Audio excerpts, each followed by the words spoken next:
falar nessa noite um assunto que o pastor Wagner, na verdade, sugeriu que eu falasse, até por conta do ministério que eu e a Gata estamos liderando, né? Estamos à frente. E ele pediu para falar, trazer uma palavra sobre família. E, sendo assim, eu não vou desrespeitar quem manda. Obedece quem pode, né? Quem não pode, aliás. Manda quem pode e obedece quem tem juízo. Mas se Deus colocou também no coração dele, colocou também no meu coração essa palavra, então nós entendemos que Deus está no comando, amém? E graças a Deus não precisamos muitas coisas para chegar nessa palavra. O Senhor deu assim, fresquinha, para a gente poder compartilhar aqui, amém? Eu quero falar nessa noite com os amados irmãos sobre os desafios da família cristã nos nossos dias, neste presente século. Nós temos muitos desafios na vida, é verdade ou não é? Você jovem, você criança, estão lá em cima, você já adulto, você que já é mais velhinho um pouquinho, sempre teremos vários desafios. Mas a família ela tem tido desafios dobrados, vamos dizer assim. E nós precisamos estar atentos a esses desafios. Um dos desafios, até citei aqui de manhã, é nós os pais com os nossos filhos. Muitas vezes nós achamos que colocamos os nossos filhos ali numa instituição de ensino, já está tudo resolvido, e você se desdobra para pagar a faculdade, os estudos da faculdade, para ele se formar, e você acha que já está tudo certo. E não está tudo certo, é um desafio, porque você como pai, você como mãe, você como irmão ou irmã, você tem que estar junto nessa jornada. Você não pode simplesmente abandonar, bom, já estou fazendo a minha parte e deixar que ele vá se virar. Isso não é família. Família é você estar junto, é você ir junto, é você estudar junto, é você ajudar muitas vezes a fazer os trabalhos, é você ajudar a fazer as coisas, ajudar no entendimento, ajudar nas pesquisas, ajudar indo visitar os lugares aonde precisam ir, enfim, é você pai, é você mãe, é você irmão, estar juntos como família, amém? Então essa é um dos desafios que nós temos, entender que quando nós estamos inseridos numa família, essa família você não pode andar sozinho, ou você não pode dar o luxo ou o capricho de deixar que o seu filho, ou a sua esposa, o seu marido, caminhe sozinho. Por quê? Você é uma família. Está entendendo? Está comigo aqui? Ok? Está dormindo ainda não, né? Então nós precisamos entender alguns desses desafios. E também, esse é um dos desafios, né? Agora, existem tantos outros desafios. O desafio de um casal se manter íntegro no relacionamento, para que os filhos tenham um bom testemunho. É um desafio? É ou não é? É um desafio para os filhos entenderem muitas vezes os probleminhas que os pais sofrem no relacionamento. É um desafio para eles. E isso é resolvido em família. É verdade ou não é? Ou você resolve os seus problemas fora da sua casa? Você briga com a sua esposa, você vai resolver seus problemas lá no bar. Você briga com a sua esposa, você vai resolver seus problemas lá com os amigos não sei aonde. Ou você corre para a igreja achando que você vai resolver seus problemas com a sua esposa ou com o seu marido na igreja. Não. Problema no relacionamento familiar, entre irmãos, pais e filhos, vai resolver aonde? Dentro de casa, na família. E de preferência, num tom de voz baixo, para que os vizinhos não ouçam o que está acontecendo lá dentro. É verdade ou não é? Então é um desafio que nós temos que encarar, a família tem que encarar. E que família que eu estou falando? Nós estamos falando aqui da família cristã. Porque a família cristã, ela perdeu a noção, muitas vezes, e a gente tem observado, a noção do que é resolver um problema conjugal, o que é resolver um problema familiar, e muitas vezes o vizinho ouve a pancadaria que está lá dentro de casa por conta de um problema que estão passando, uma situação. Logo, deixa de ser uma família de bom testemunho. É verdade ou não é? Por que isso, amados? Porque a igreja, ela está se acostumando com o modelo secular. A igreja em si e as famílias que compõem a igreja, elas estão se perdendo no dia a dia, se perdendo com as notícias que nós vemos, com os programas de televisões que nós vemos, e sendo assim, o que acontece? A família vai caindo, e cai em decadência, e olha, a bancarrota. Por quê, irmãos? Porque estamos desatentos. As famílias cristãs, ela não tem encarado os desafios de ser uma família cristã em meio ao século 21. O século em si, o século 21, nada mais é uma repetição do século 20, do século 19, do século 18, e o século 22 vai ser uma repetição, vamos dizer, aprimorada do século 21. Agora, depende do que eu e você, como família cristã, estamos encarando essa situação, né? Para que nós venhamos deixar, talvez, uma sociedade um pouco melhor para os nossos descendentes. Como tem sido, como nós temos vivido, não é? Mas agora, os desafios estão aí, é iminente, estão à nossa frente todos os momentos. Agora, a pergunta que não quer calar é: como a família deve enfrentar e responder a esses desafios sem perder a sua integridade? A família não pode perder a sua integridade. Família de Deus, família cristã, família abençoada. Então essa é a grande pergunta: como fazer? De que forma fazer? De que forma devemos enfrentar e responder a esses desafios que batem à nossa porta todos os dias? Na verdade, nem bate à nossa porta, né? Já está dentro das nossas casas. Esses desafios estão constantemente dentro das nossas casas, através das televisões, através das redes sociais, através de jornalismo que nós assistimos. Então, esses desafios estão o tempo todo minando dentro de nossas casas. É como uma nascente de água que não para de jorrar água. Fica jorrando notícias ruins, notícias erradas, situações erradas, relacionamentos errados, né? Uma sociedade totalmente contaminada, aliás, deplorável. Então, nós estamos convivendo com isso todos os dias, desde ao levantar ao se deitar. É verdade ou não é? Então vamos lá, vamos dar sequência aqui. A sociedade em si, amados, com o passar dos anos, com o passar do século, teve várias e várias alterações, muitas mudanças. A sociedade, ela vai evoluindo de uma tal forma que ela se perde na evolução. Ou seja, a evolução, ela traz uma quebra de paradigmas para o mundo, porém, também quebra alguns conceitos bíblicos que jamais deveriam deixar de existir, que já têm deixado de existir, muitas vezes até mesmo dentro da igreja.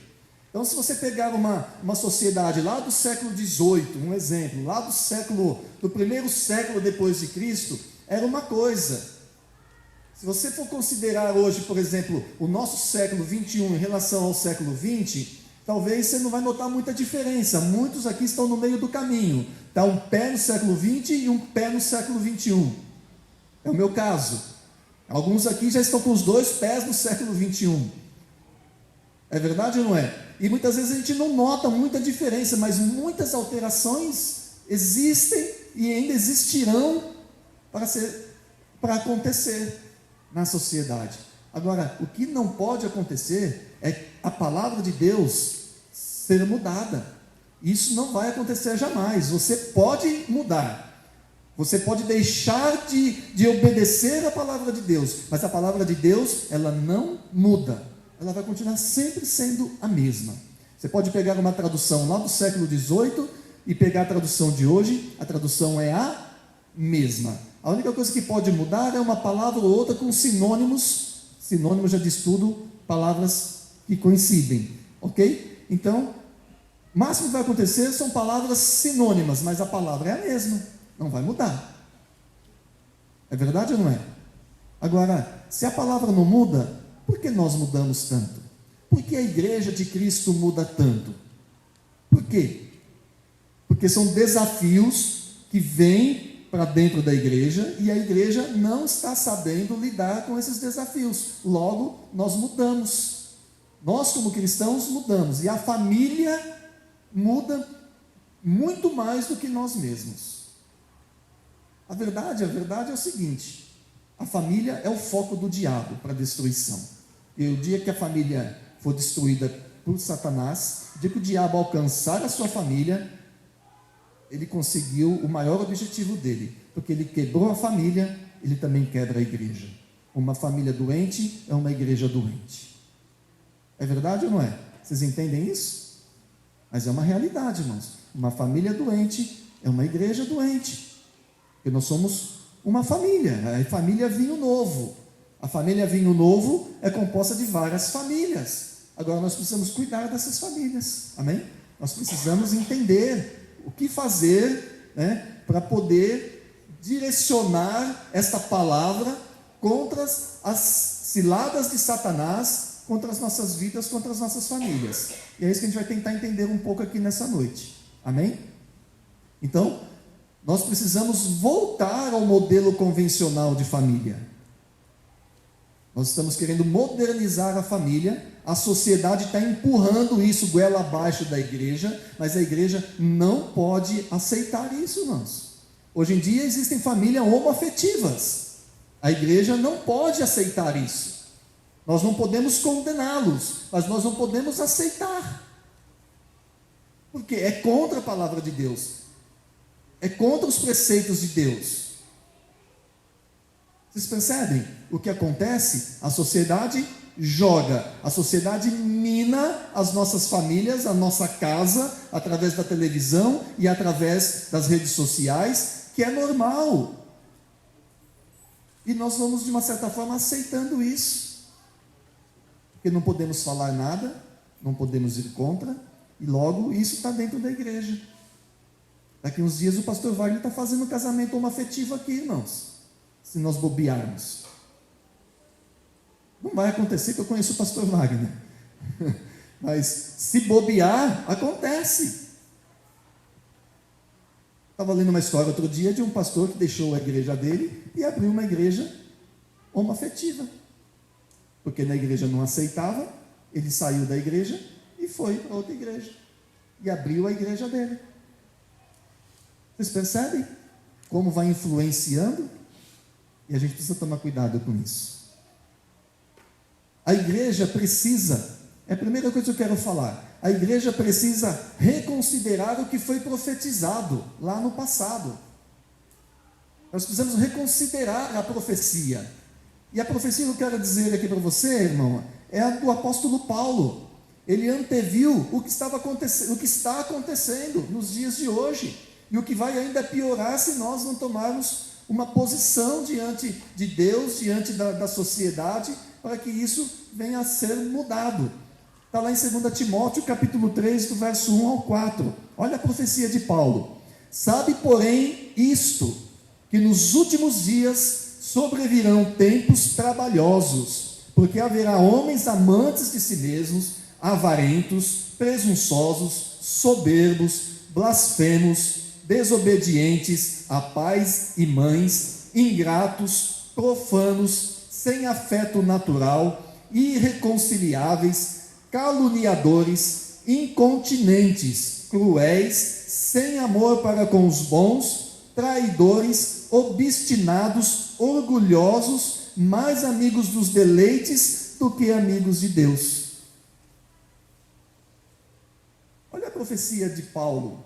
Ele estava falando isso para Timóteo, mas ele está dizendo aqui, olha, sabe porém isso, que nos últimos dias sobrevirão essas coisas. Amados, se você ainda não tem certeza da tua salvação, é melhor você tomar cuidado, é melhor você correr logo atrás da sua salvação, porque a volta de Jesus está iminente, está próxima, está chegando, porque todas essas coisas já estão acontecendo. E olha que Paulo falou assim, olha, nos últimos dias Se tudo isso já está acontecendo nos nossos dias, irmãos, é porque a volta de Jesus está bem à porta. Ele deve estar assim já, olha, para bater na porta. E a hora que a trombeta tocar, meu irmão, minha irmã, se você não estiver preparada, se você não estiver preparado, você vai ficar. Não adianta pegar no meu pé e tentar subir, não, que eu vou ser o primeiro a dar um ano. Sai para lá, peso. Não vai subir, segurando no meu calcanhar, não. E no de ninguém. Não vai dar tempo. Vai ser só, sumiu. Cadê o Ari? Foi, não. Já era. E eu não vou estar aqui para ver se você ficou, não. Amém? Você tem que subir comigo, irmão. A gente tem que estar de mãos dadas, braços dados e subir junto lá. A hora que tocar a trombeta, subiu todo mundo.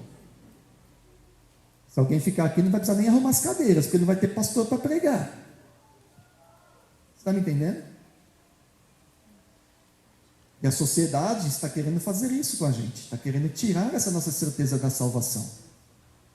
E a família está indo por esse mesmo buraco aí. Nós vamos chegar lá, vamos ver o que Deus tem para falar aqui conosco. A humanidade, ela vai de mal a pior.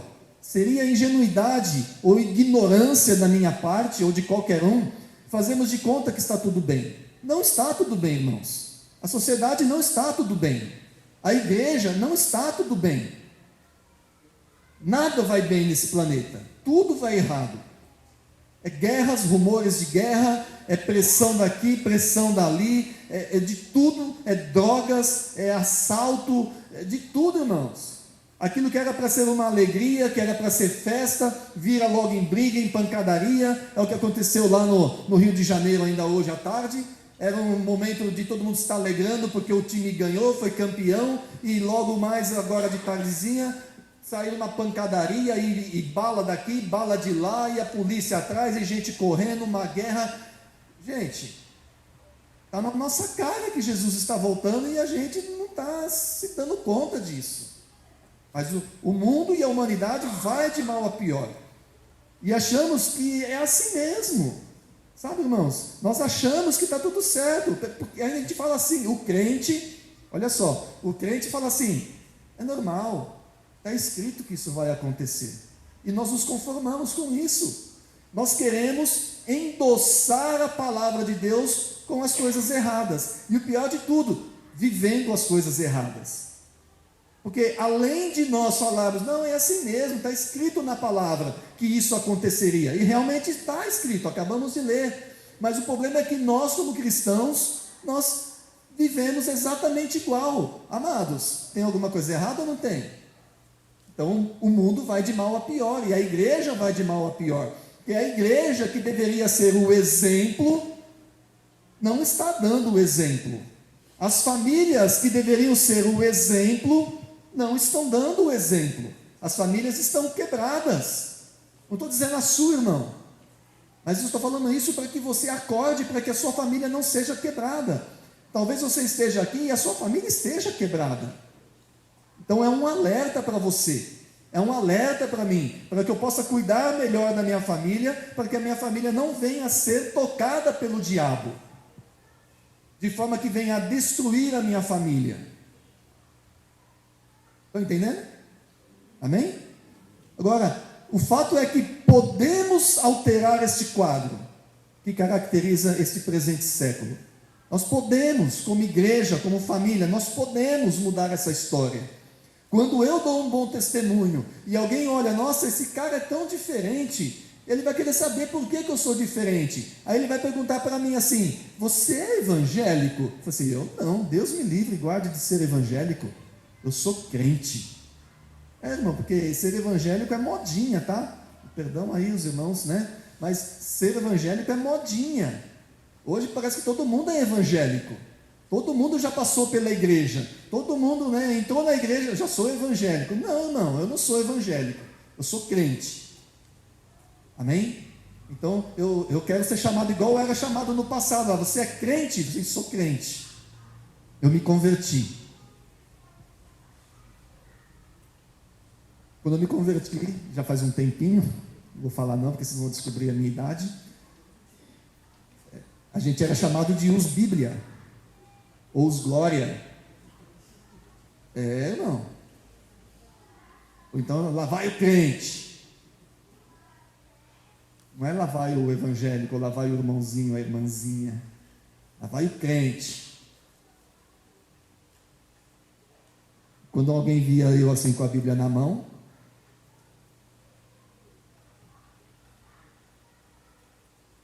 debaixo do braço, né?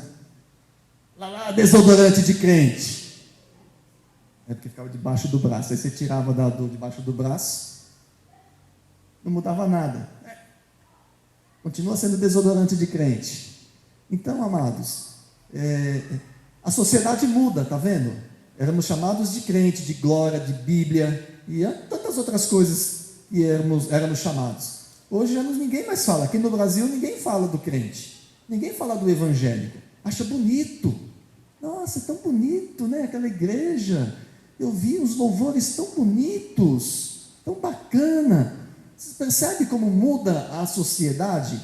E nós, como igreja, nós vamos sendo engodados com essa situação e vamos aceitando com facilidade tudo aquilo que entra diante dos nossos olhos e dos nossos ouvidos. E nós vamos nos amoldando, ou seja, nos conformando com aquilo. E logo estamos exatamente igual àquilo. Nós vamos chegar lá, você vai ver que isso não é uma mentira. Nós precisamos, como família, observar as Escrituras e viver como tal. Sabe por que muitas vezes, na maioria das vezes nós erramos, irmãos? Erramos por não conhecer as Escrituras. Agora, erro pior ainda, e eu fico doido com isso, é quando eu erro conhecendo as Escrituras. Eu sei que é errado, eu sei que não está certo, eu vou lá e faço errado. Esse é o pior erro que tem, é você saber o que é certo e fazer o errado. É quase assim, é como assim, isso não é heresia, tá? Eu estou apenas colocando entre aspas aqui, é mais ou menos assim, não tem perdão para você que faz a coisa errada, sabendo o que é o correto. Graças a Deus que Jesus é bom, é misericordioso, Ele perdoa. Que a palavra diz assim, se você errar, se você pecar, fique em paz para com Deus. Tem um advogado que advoga em teu favor. Então quando você pede perdão, Ele vai lá e te perdoa. E te perdoa de fato, irmão. Mas sabe, na nossa cabeça depois, fica na nossa consciência, caramba, como que eu fui fazer isso? Eu sabia que era errado. Então nós precisamos, além de observar as Escrituras, nós precisamos viver as Escrituras. Porque apenas observar não vai resolver, irmão. Nós precisamos viver. Amém? Olha o que diz em 2 Timóteo, no mesmo capítulo, lá no capítulo 3, no verso 14 ao 17. Olha o que Paulo diz a Timóteo. Tu, no entanto, permanece no ensino que recebeste. Olha só que tremendo. Permanece no ensino que você recebeu e sobre o qual tens a plena convicção, sabendo perfeitamente de quem o tem aprendido, porque desde a infância sabes as sagradas letras, que têm o poder de fazer-te sábio para a salvação, por intermédio da fé em Cristo Jesus. Toda a Escritura é inspirada por Deus e proveitosa para ministrar a verdade, para repreender o mal, para corrigir os erros e para ensinar a maneira certa de viver, a fim de que todo homem de Deus tenha capacidade e pleno preparo para realizar todas as boas ações. Vocês percebem, irmãos, a importância de nós vivermos esta palavra? Aqui a palavra está dizendo, olha, não abandone aquilo que você tem aprendido desde o início da sua caminhada com Cristo. É isso que está dizendo aqui.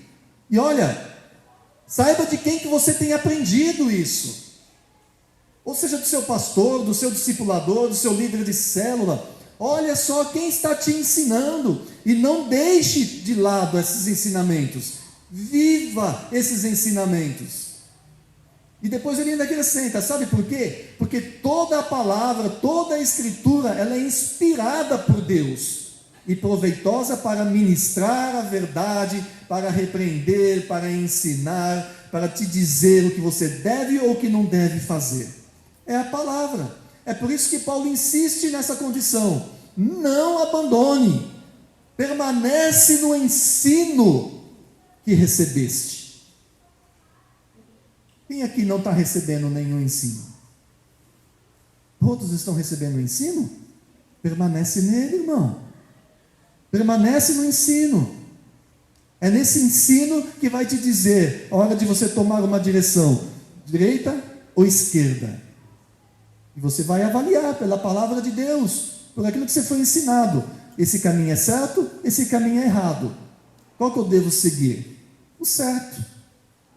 Amém ou não amém? Amém. Glória a Deus.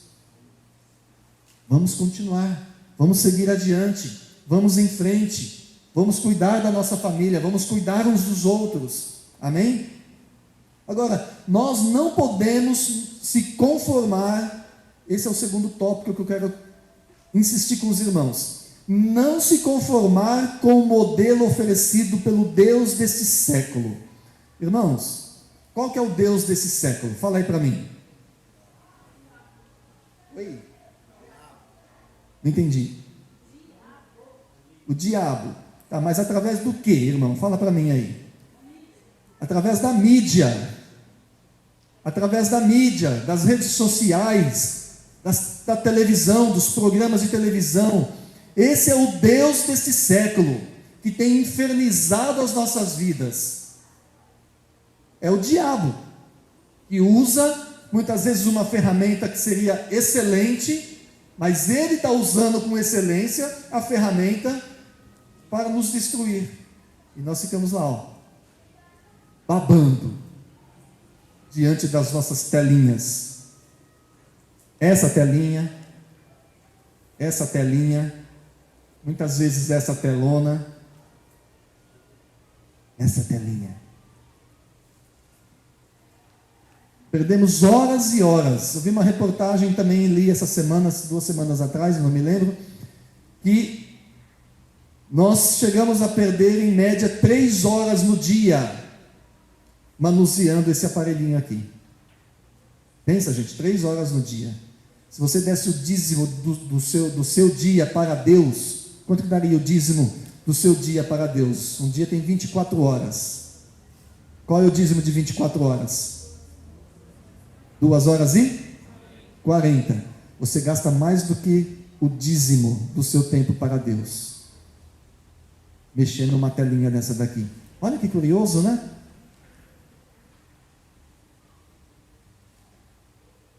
A mídia tem tentado derrubar e tem muitas vezes derrubado as nossas vidas. E a família. Tudo isso estou dizendo, irmão, para dizer o risco que as nossas famílias estão correndo.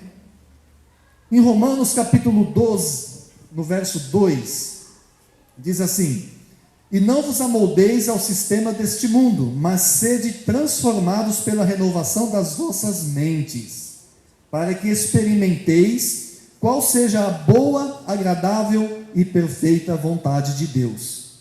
Ainda em 2 Coríntios capítulo 4, no verso 4, diz algo semelhante, diz assim: o Deus desta presente era perversa cegou o entendimento dos descrentes, a fim de que não vejam a luz do evangelho da glória de Cristo, que é a imagem de Deus. Toda vez que você assiste uma novela, irmão, eu vou logo pegar pesado na novela. Toda vez que você assiste uma novela, você está sendo ensinado por aquilo, de alguma forma. E não vem dizer, mas eu sou inteligente, eu sou esclarecido. Não. Ninguém é tão esclarecido que... Aliás, quem é esclarecido não assiste novela.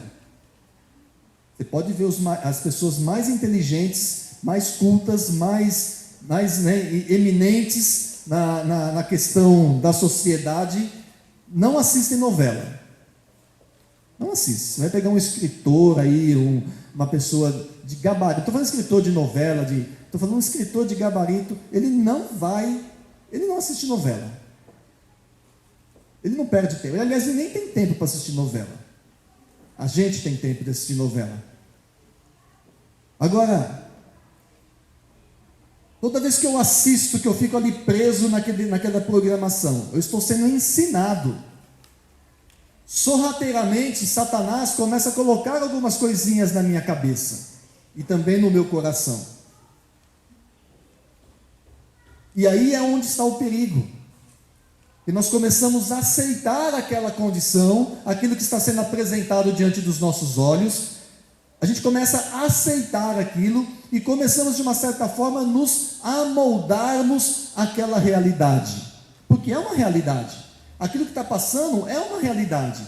Está acontecendo na sociedade. Está acontecendo entre os casais. Aquela traição lá, aquela novela que um saiu com o outro saiu com um, aquilo está acontecendo na realidade, na sociedade. Mas sabe o que está acontecendo? Porque estão sendo ensinados pela televisão.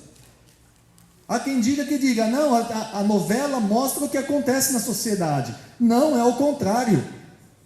A sociedade faz aquilo que mostra a novela.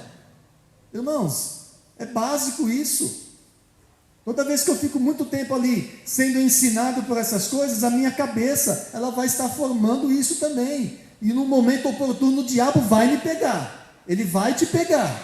E você vai agir exatamente igual. Seja em sentimentos, seja em pensamentos e seja também na prática. É verdade. Pode pensar. Você pensa na sua casa sobre esse assunto e você vai ver que é exatamente isso que acontece. Eu já vi gente assistindo novela, ou assistindo um filme, assistindo uma coisa, é assim mesmo, tem que fazer isso aí mesmo. Tem que trair mesmo, porque ela traiu ele tem que trair lá também. Irmãos, e fica ali torcendo para aquela novela, aquele ato, fica torcendo para que seja daquele jeito mesmo. É isso aí mesmo, é isso mesmo. Ou seja, já está concordando. Se está concordando, daqui a pouco está fazendo igual. É isso. Agora, nós não devemos nos conformar com isso. Nós não devemos nos amoldar. Nós não devemos ser iguais a isso. Porque nós já lemos aqui que Paulo diz assim: permanecei naquilo que fostes ensinado.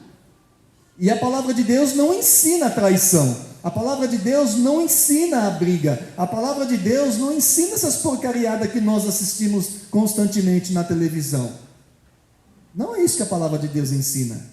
É por isso que Paulo aqui, primeiro ele profetiza, olha, nos últimos dias acontecerá isso. Se nós retornarmos lá nesse texto, nós vamos ver. Ele está falando ali de prostituição. Ele está falando ali de amantes de si mesmo, ele está falando ali de traição, ele está falando ali de roubalheira, ele está falando ali de mentira, ele está falando de todas essas coisas. Você que já assistiu pelo menos uma vez um capítulo de uma novela, não é isso que você vê ali naquela novela? É mentira, é roubo, é traição, é prostituição, é tantas outras coisas, é fornicação.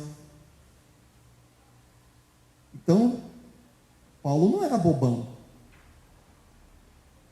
né? Não pode ser bobão, é uma das principais figuras do Evangelho. Então, se ele está dizendo que isso aconteceria, ele estava dizendo com propriedade, porque Deus revelou isso para ele, e hoje nós temos visto as profecias se cumprirem. Agora, ele rebate essas coisas, não a profecia dele, ele rebate aquilo que haveria de acontecer. De que forma?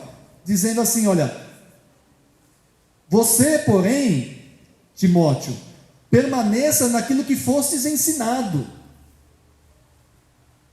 Nós devemos permanecer naquilo que nós estamos sendo ensinados, naquilo que os nossos pastores estão nos ensinando, naquilo que os nossos líderes estão nos ensinando. Nós devemos permanecer. Não adianta eu sair daqui concordando com tudo e chegar lá fora, na igreja se prega mesmo, e lá fora a gente é outra história. Não, Não é assim que funciona. A gente tem que permanecer aqui dentro e lá fora. Senão a gente não vai ganhar ninguém para Jesus, não. Senão essas cadeiras aqui, olha, não vão ser preenchidas, não. Essa igreja não vai crescer. A igreja de Cristo não vai crescer. Pode ter movimento. Infla e murcha. Infla e murcha. O movimento faz isso. Mas o evangelho não. O evangelho ele cresce. O evangelho ele cresce. O evangelho, você ministra o evangelho para alguém, a pessoa entende o caminho da salvação, ela se converte, ela permanece, ela cresce, fica forte, prega para mais um, o outro vem, cresce, fica forte e se prega para mais um, e é assim que funciona. Esse é o evangelho de Jesus Cristo, e vai crescer a igreja dessa forma. Movimento não, movimento vai inflar, e depois vai murchar. É igual aqueles brinquedos de criança, né? Vai ter aniversário da criança, você chama lá o pula-pula, enche, quando acaba a festinha, é assim, irmão. Movimento é isso. Então a gente não pode viver de movimento, a gente tem que viver a palavra de Deus, aquilo que é certo, aquilo que é verdadeiro. Amém, amados? É um alerta isso para que nós venhamos a fazer a coisa certa. O que a gente tem visto e ouvido de famílias destruídas, e muitas vezes a gente não sabe por quê. Por que meu marido foi embora? Ou por que minha esposa foi embora? Ou por que a gente só briga? É só começar a rever os conceitos. E ver o que nós temos visto no dia a dia. O que tem nos ensinado. O que tem chegado diante dos nossos olhos. É a palavra de Deus? É 2h40 do seu dia com palavra de Deus? Ou é 3 horas no mínimo com uma telinha dessa vendo o que não é de Deus?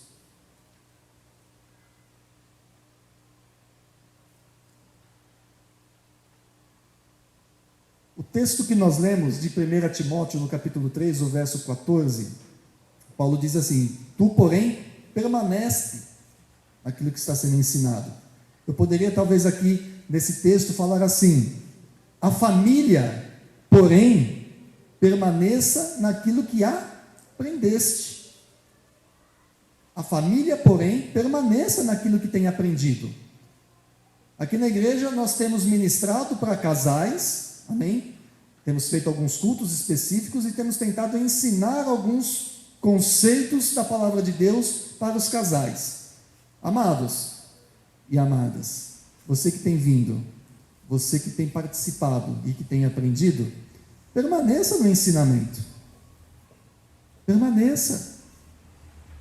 E se lá em casa não está vivendo exatamente como foi ministrado, continue, tente, ore, busque a presença de Deus, busque ajuda e permaneça naquilo que fosse ensinado. É o que Paulo está dizendo. É a única forma de resolver esse conflito. É permanecendo naquilo que fostes ensinados. Amém? Preservar os princípios de Deus estabelecidos em sua palavra para a família é edificar a casa sobre a rocha. Lembra lá em Mateus capítulo 7, versos 24 e 25? Ele fala para nós construirmos a nossa casa na rocha e não na areia. Porque na rocha o alicerce fica firme, pode vir a tempestade, pode vir a chuva, pode vir as dificuldades, mas você vai estar firmado na rocha. Porém, se você construir na areia, naquilo que não é palavra de Deus, assistindo aí tantos programas, tantas coisas que a mídia nos oferece, você está construindo a sua casa, edificando a sua família na areia. Virá a tempestade, você não vai suportar, o vento vai levar embora. E a sua família vai deixar de existir, infelizmente. Porque construir na areia não é seguro. Aliás, nada seguro. Então é preciso edificar a nossa casa, a nossa família. Aonde? Na rocha. Naquilo que nós temos sido ensinado dia após dia. Que seja isso a palavra de Deus e não aquilo que a mídia nos mostra. Amém, amados? Precisamos ainda nos amoldar ao modelo bíblico de família. que é o ideal, foi idealizado por Deus, é o ideal de Deus, e motivar as famílias para que sejam ainda mais saudáveis e encher de esperança tantos outros relacionamentos que estão lutando para superar as crises, porque acreditam que a família de Deus é como Deus a projetou, deve ser como Deus a projetou.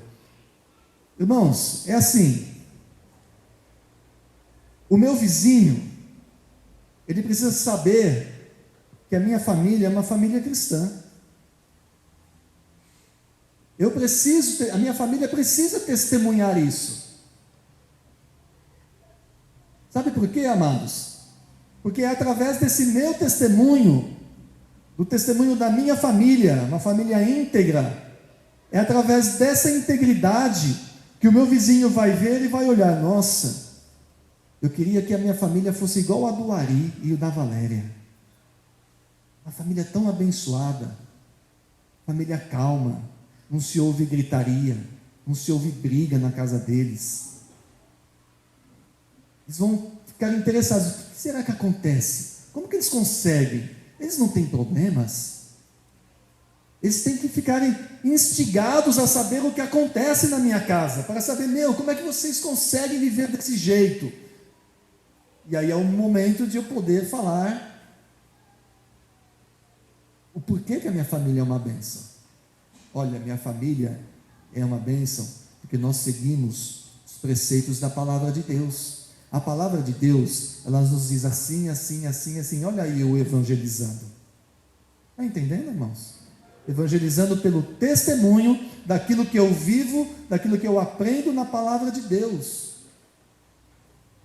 E as nossas famílias têm que ser um objeto, entre aspas, de inveja das pessoas que nos assistem.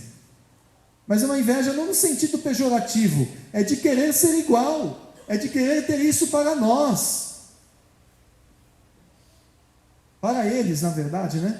Eu preciso querer ser, eu preciso olhar a família do pastor Wagner e olhar e falar assim, eu quero ser uma família igual a do pastor Wagner.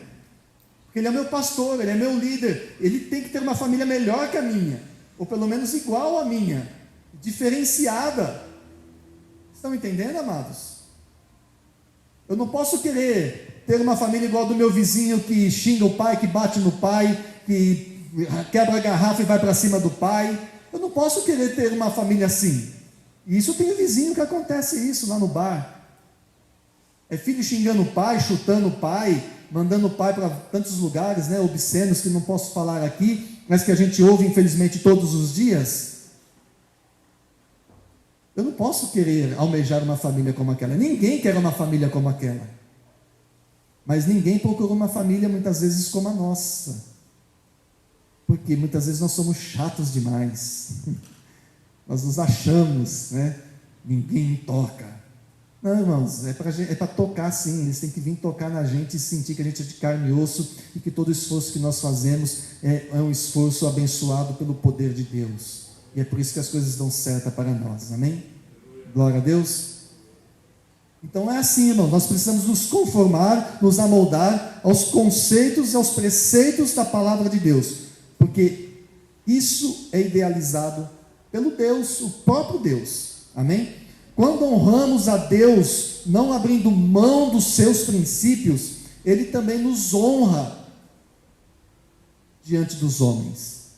É isso que eu acabei de falar. Se eu obedeço, mantendo os preceitos de Deus, não abrindo mão dos seus ensinamentos, se eu me mantenho ali firme, Deus me honra diante dos meus vizinhos, Deus me honra diante da sociedade. Que as pessoas vão falar assim, nossa, ali vai um homem de Deus, olha, um homem íntegro, olha, ali vai uma mulher de Deus, uma mulher íntegra. Nossa, os filhos daquele casal são abençoadíssimos, olha como são diferentes. Então Deus, Ele honra-nos diante dos homens, amém? Na verdade, em tudo, tá, amados? Agora,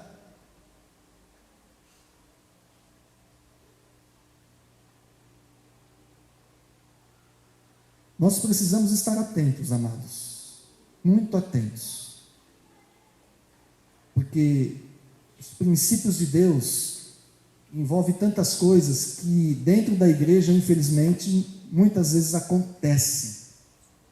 E uma delas, eu preciso falar isso, uma delas são as separações. Os casais se casam, não se aguentam e se separam. E a palavra de Deus não aprova isso. Eu falei de manhã que o marido não nasce pronto, a mulher não nasce pronta, os filhos não nascem prontos. É verdade ou não é? Nós aprendemos. Eu preciso aprender a ser um bom marido, porque eu nunca casei, eu não sei como é ser um bom marido. Eu tenho a palavra de Deus que me ensina, mas eu preciso praticar. É verdade ou não é, Edu? É, né? Sua mulher que o diga, né? É, a minha mulher que o diga também. É. Então, a minha mulher, ela não nasceu pronta, ela não sabe ser uma boa esposa. Ela nunca foi casada. Quando ela casou comigo, ela não sabia. Teve umas orientações da mãe, umas orientações da igreja, mas agora vão da palavra de Deus. Agora vão pôr em prática. Como é difícil, né? É verdade ou não é? E os filhos? Os filhos vêm ao mundo. O filho sabe ser filho? Estevão, você sabe ser filho? Você nasceu sabendo ser filho? Não, né? Nós que ensinamos você como deve ser um filho abençoado, não foi? Está vendo, irmãos? Os pais ensinam a ser os filhos abençoados. Agora, isso tem que ser mediante a palavra de Deus, não regado a presentes caros, regado a presentes daqui, viagens dali, coisas que não condizem com a palavra de Deus. Tudo isso é bom, mas tem pai e mãe que acham que só isso é importante e esquece da palavra de Deus. E aí o filho fica todo mimadinho, todo tal. Aí não sabe por que muitas vezes quebra o nariz lá na frente, porque não foi ensinado. O filho não sabe ser filho, ele tem que ser ensinado. Agora, irmãos, a separação não é da vontade de Deus. Eu não vou ler o texto aqui, mas eu só vou citar para você, dar uma lida em casa. Está lá em Malaquias capítulo 2, do verso 13 ao 16. Na verdade, o texto todo vai falar sobre isso. Mas especificamente, capítulo 2, verso 13 ao 16. Deus condena a separação. Muitas vezes o casal se separa porque não está dando, porque é muita briga. Mas você já tentou de tudo? Já tentei de tudo, fomos no psicólogo, fomos na célula, fomos não sei aonde. Mas você já tentou Jesus? Você já tentou deixar Jesus mudar a sua vida? Nós não cantamos agora de noite o mesmo cântico de manhã, ou eu não percebi, mas nós cantamos de manhã um cântico que falava assim, que Deus está dentro de mim, muda de lugar, muda os móveis, muda tudo. É um cântico que diz alguma coisa assim, não me lembro de ter cantado agora de noite, mas de manhã nós cantamos. Você tem que deixar Deus mudar. Se Ele está dentro de você, deixa Deus mudar. Se Deus mudar a sua vida, seu relacionamento vai mudar. Mas é meu marido que é assim, a minha esposa que é assim, mas você também é. Eu também sou, né, dona Valéria? Eu também sou, né?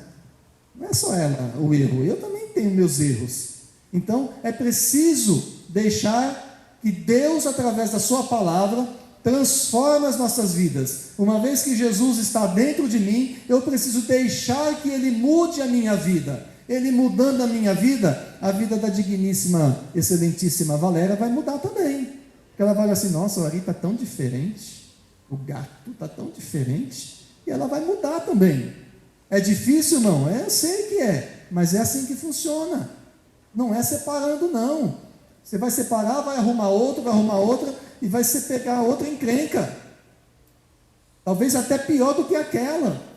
Eu costumo dizer, por que eu vou separar da Valéria hoje, agora que ela já está mais ou menos do jeito que eu gostaria que fosse, eu vou mudar e arriscar mudar outra? Não. Eu vou continuar mudando o que está ali já, né? Meio caminho andado. Vocês estão entendendo? Glória a Deus. Você vai começar tudo do zero, tentar mudar tudo de novo. Você vai viver aí 3 meses no bem bom, achando agora sim achei a esposa perfeita, agora sim achei o marido perfeito. Daqui 3 meses, 4 meses, vai começar os problemas toda outra vez, irmão. Você vai ter que mudar tudo de novo. Mudar de esposa de novo, mudar de casa de novo. Não, irmãos, não é isso que a palavra de Deus ensina. Agora, irmãos, é com todo amor e carinho. Você que já passou por uma situação de separação, eu não estou condenando, eu não estou questionando, eu estou dizendo que há solução, amém? Infelizmente aconteceu isso na sua vida, você foi uma vítima da sociedade, daquilo que o mundo vem nos apresentando. Não deu certo, separa. Infelizmente você foi a vítima, mas tem que recomeçar e recomeçar da forma correta. Glória a Deus. Porque senão o que vai virar a igreja do Senhor Jesus? Hoje de manhã eu dei até um exemplo. A gente já ouviu casos e casos. Mas já ouvimos casos, irmãos, acho que foi o pastor Wagner que me contou, eu não me lembro exatamente, mas o irmão separou da irmãzinha aqui, continuaram frequentando a mesma igreja. Meses depois, o irmãozinho casou com a outra irmãzinha ali. Ou seja, casou com a irmãzinha ali e está com a ex aqui. Como que funciona isso dentro da igreja, irmão? Não é essa a vontade de Deus, esses não são os preceitos de Deus. Deus não compactua com isso. Não está correto. Eu sou a favor do modelo convencional de família. E ponto, porque é assim que diz a palavra de Deus. E mais uma vez, eu peço perdão ao irmão, à irmã que passou pelo processo. Infelizmente, passou pelo processo. Mas você tem a oportunidade de fazer diferente. Você tem a oportunidade de ser feliz, de andar segundo a palavra de Deus e fazer tudo diferente. E não ficar tentando com um, com o outro, com um, com o outro, com um, com o outro. Não, é com esse que você está, tem que resolver esses problemas aí, mediante a palavra de Deus. Amém? Permanecei, pois, naquilo que fostes ensinado. E Deus vai honrar a sua vida diante dos homens. Amém? A família cristã vencendo o poder da influência negativa na mídia. Como a família cristã pode vencer a influência negativa da mídia? É assim, irmãos, de certa forma, nós somos uma soma daquilo que vemos e ouvimos. Como eu já falei, a gente fica mais tempo observando, vendo as coisas do mundo, logo estamos fazendo exatamente igual. Mas nós somos uma soma daquilo que vemos e daquilo que ouvimos. Ou seja, o que nós temos visto e o que nós temos ouvido. Alguns dizem o que nós temos visto e aquilo que nós temos ouvido. Então assim, o que tem nos ensinado de fato? O que tem nos ensinado? A mídia, os principais canais de televisão, vamos falar aqui do Brasil, que é o que nós conhecemos, ok? Os principais canais de televisão e das redes sociais, elas têm sido as maiores responsáveis pela desestruturação da família, ao redor do mundo inclusive, não somente no Brasil, mas também ao redor do mundo.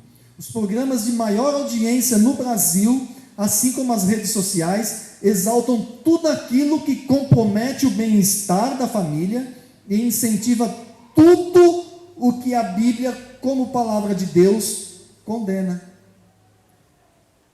Você quer que eu prove isso para você? Eu vou falar algumas coisas aqui que estão na Bíblia e eu quero perguntar para você: alguma dessas não passa lá na novelinha, não passa lá no filminho, não passa lá nas redes sociais? Então vamos lá. Adultério. Peguei pesado logo de início, mas está na Bíblia. Prostituição. É pesado, mas está na Bíblia. Homossexualismo. Está na Bíblia. Não para ser. É para se afastar disso. Amém? Uso das drogas. Talvez não esteja na Bíblia o uso de drogas, mas nós sabemos algumas histórias que as pessoas ficavam meio esquisitas, então eu entendo que eram drogas.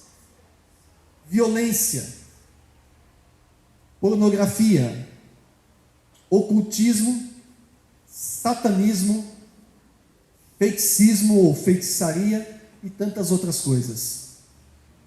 Então, tudo aquilo que a palavra de Deus condena, nós vemos diariamente, desde a hora que nós levantamos até a hora que nós vamos dormir, através das redes sociais e das televisões, irmãos, através dos jornais, os telejornais, é o tempo todo. Você liga no jornal da Record, lá no finalzinho da tarde, gente, é tanta coisa absurda, eu assim, não acredito que isso existe, mas existe, está lá passando. É pai que matou a filha, que estuprou a filha, é filho que matou o pai, é a mãe que saiu com não sei quem, e, é uma coisa maluca. A Bíblia condena, mas a sociedade está nos mostrando através da mídia. E isso, gente, está assim na cabeça da gente, o tempo todo. E como eu disse, nós somos uma soma daquilo que nós vemos e daquilo que nós ouvimos. Chega um momento que nós estamos exatamente iguais. E dentro da família, uma das primeiras coisas que acontece é marido traindo a esposa ou esposa traindo o marido. E é o que o diabo quer. E ele quer fazer a festa. Ele quer acabar com as nossas famílias. Infelizmente. E quando ele invade a minha casa, quando ele invade a minha família, ele está dizendo assim: plantei a minha raiz aqui agora é só esperar acontecer. E quando isso começa a acontecer, acontece até na igreja. Porque a falta de paz lá na minha casa, o Ari não vai estar ministrando a palavra aqui. Eu fazendo as coisas tudo errado lá, eu não vou estar ministrando a palavra aqui. É correto ou não é correto? Eu maltratando a minha esposa em casa, com que cara eu vou falar de Jesus para meus vizinhos? Estão entendendo? Então, a família precisa estar atenta a essas questões. Amém? A palavra de Deus diz assim: o ladrão vem para roubar, matar e destruir. E é isso que o diabo está querendo fazer em nossas vidas: matar, roubar e destruir. Destruir a família, destruir as nossas vidas, matar os nossos filhos, matar os nossos parentes, roubar, destruir, matar, roubar, destruir, matar, roubar, destruir. O diabo só sabe fazer isso. Ele te engana e depois te pega na esquina. É verdade ou não é? Agora, nós precisamos estar vacinados contra essas coisas. Nós precisamos ser o sal da terra, precisamos ser a luz do mundo. Eu preciso testemunhar, continuar testemunhando. A minha família precisa continuar íntegra e testemunhar, para que as pessoas vejam a luz de Cristo dentro da minha casa, para que haja sabor. Eles precisam ver assim: nossa, eles saboreiam ser família. Eles precisam querer isso. Amém? Agora, para tentar ser mais rápido e tentar terminar aqui, tem algo que eu não posso deixar passar.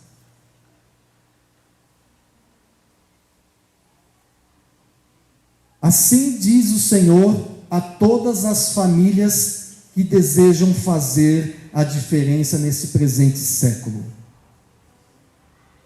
Vou repetir: assim diz o Senhor a todas as famílias, a minha família, que deseja fazer a diferença neste presente século. Sabe onde está isso? Segundo livro de Coríntios, capítulo 6, verso 17 em diante, diz assim: por isso, retirai-vos do meio deles, separai-vos, diz o Senhor, não toqueis em coisas impuras, e eu vos receberei, serei vosso pai, e vós sereis meus filhos e filhas, diz o Senhor Todo-Poderoso. Aí no capítulo 7, verso 1: tendo, pois, ó amados, tais promessas, purifiquemo-nos de toda impureza, tanto da carne como do espírito, aperfeiçoando a nossa santidade no temor de Deus. Quer dizer, não é para a gente sair do mundo, é porque isso seria impossível, mas é nós nos santificarmos, ou seja, deixar de assistir certas coisas, deixar de assistir certos programas, ou seja, nós devemos nos separar daquela sociedade maligna que está dentro da nossa casa. Nós não podemos permanecer, amados, dentro daquela sociedade. Nós precisamos ser diferente. A nossa sociedade, o nosso contexto de sociedade está aqui, igreja do Senhor Jesus Cristo.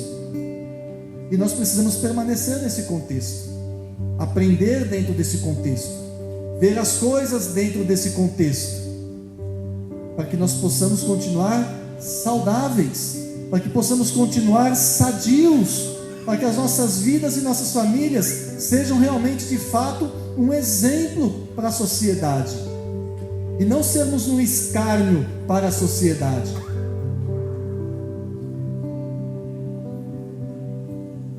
Quando nós assumimos esse papel, as promessas de Deus são iminentes. As promessas de Deus vão acontecer. E eu posso te provar isso. As promessas de Deus estão aqui, olha, em Deuteronômio capítulo 28, do verso 1 ao 4. O texto todo fala das promessas de Deus, mas eu quero destacar esses 4 versículos. Diz assim, olha: e será que se ouvires a voz do Senhor teu Deus, tendo cuidado de guardar todos os seus mandamentos, que eu hoje te ordeno, o Senhor teu Deus te exaltará. E todas estas bênçãos virão sobre ti e te alcançarão, quando ouvires a voz do Senhor teu Deus. Que bênçãos, amados? Todas essas bênçãos, todas. Então vamos lá, algumas delas, está no mesmo texto. Bendito serás na cidade. Você será abençoado, Deus vai te exaltar. As pessoas vão olhar, nossa, que homem, que mulher abençoada é essa? Não só na sua cidade, mas no seu bairro, na sua igreja, na sua família, em todos os lugares, você será abençoado, você será bendito, amém? E bendito serás no campo, no seu trabalho. As pessoas vão olhar para você no seu trabalho e dizer, nossa, tudo dá certo para esse cara, todos os projetos que ele faz dá certo, o salário que ele recebe dá para fazer tantas coisas, o meu não dá para nada. Bendito serás no campo, ou seja, no seu trabalho. Bendito o fruto do teu ventre, seus filhos serão benditos. Os meus filhos são benditos, os meus filhos são uma bênção. Sabe por quê, amados? E meus filhos são de fato uma bênção, porque eu procurei estar atento aos ensinamentos do Senhor. Deus me honrou dessa forma: bendito o fruto do teu ventre, e o fruto da tua terra, o alimento que você põe na mesa, é bendito. O fruto dos teus animais, e as crias das tuas vacas e as tuas ovelhas. Ele está dizendo aqui que até o bezerrinho que vai sair da barriguinha da vaquinha vai ser abençoado. Você tem a sua vaquinha vai ficar prenha, e o bezerrinho é bendito, vai ser abençoado. Até mesmo a cria da sua cachorrinha vai ser abençoada. É o que está dizendo aqui, irmãos. Tudo vai ser abençoado, tudo vai dar certo. Pode ter dificuldades, pode ter problemas, pode ter situações, mas vai ser bendito, vai ser abençoado. Estares atentos à palavra do Senhor. Vocês percebem? Percebe que isso não é um peso? Uma palavra como essa não é um peso, mas é bênção de Deus. Às vezes fica um peso porque a gente está tão detonado, né, mas tão destruído, ainda ouve uma palavra como essa. Meu irmão, minha irmã, não é para você sair daqui pesado, carregado, é para você deixar os seus fardos aqui nessa noite e ir embora leve, ir embora suave, ir embora sem peso. Porque Deus está te abençoando, porque Deus está te orientando, Deus está te dando uma direção do que você deve e do que você não deve fazer, do que você deve deixar aqui e do que você deve levar. E eu te digo, o que você deve deixar aqui são os teus fardos pesados, e o que você deve levar aqui são as bênçãos da palavra do Senhor.